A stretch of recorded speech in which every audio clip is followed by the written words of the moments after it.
Southern Nevada is abuzz tonight with stories about the crash of an unknown object and the alleged sighting of strange creatures in the backyard of a Northwest Valley home. So it was last night that 8 News Now investigator David Charnes reported about how Metro Police responded back on May 1st after receiving a strange call from a very frightened family. Well, our report generated a global response, and now piecing together the sequence of events has been kind of tricky, in part because the primary witnesses have been almost as elusive as the beings they say they encountered.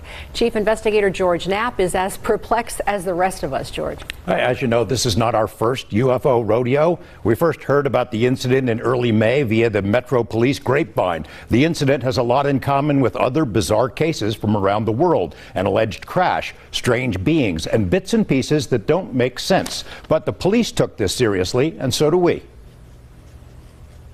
Just before midnight on April 30th, skywatchers across several western states saw a bright fireball streak through the heavens. A police officer working in the Northwest Valley caught a glimpse of the colorful object on his body cam. At nearly the same time, a Ring camera in the area recorded a strange noise and what sounds like a crash.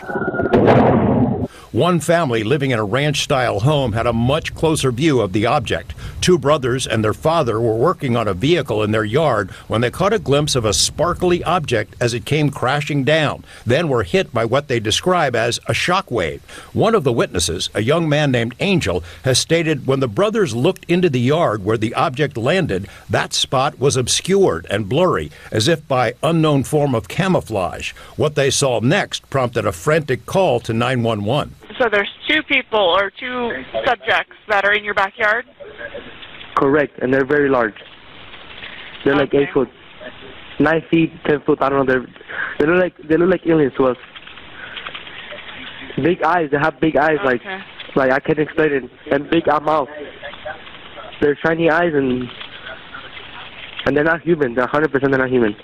8 News Now investigators have spoken with family members multiple times in the past 4 weeks, but each of the 3 times we accepted their invitation to do an interview, they didn't answer the door or their phone. These are some of the claims they've made in other public forums. Multiple family members backed up the story in an initial police report we obtained. Angel says they heard the patter of multiple feet in the yard.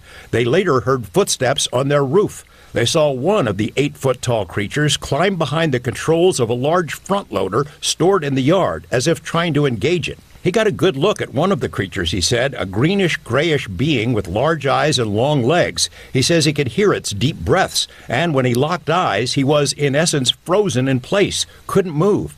In the middle of the yard, where the object had crashed, then vanished, a circular impression was left in the soil. Okay, where is this on your property? Metro sources say the police dispatcher initially wondered whether to send a crisis intervention team to help the troubled witness, but then took the incident seriously.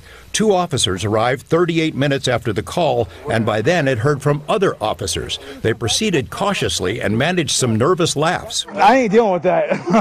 A few days later, the family says 2 Metro sergeants returned to the scene to ask follow-up questions. The family says they also saw men in suits and sunglasses driving in a car with government plates cruising slowly past the house in the following days. Nellis and Creech have denied any interest or involvement with the incident. Metro has indicated they believe the family that something crashed in their yard. But what?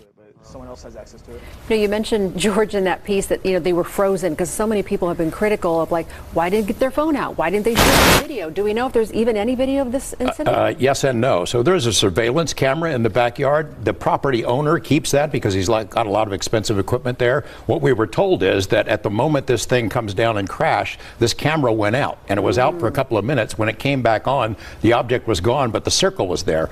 We've been told by Angel in multiple phone conversations that he shot video of the creatures. We haven't seen it, and we don't know anybody else who's seen it yet, so maybe he'll release it at some point. It's getting a lot of attention. Yeah, all over. All right, George, thanks.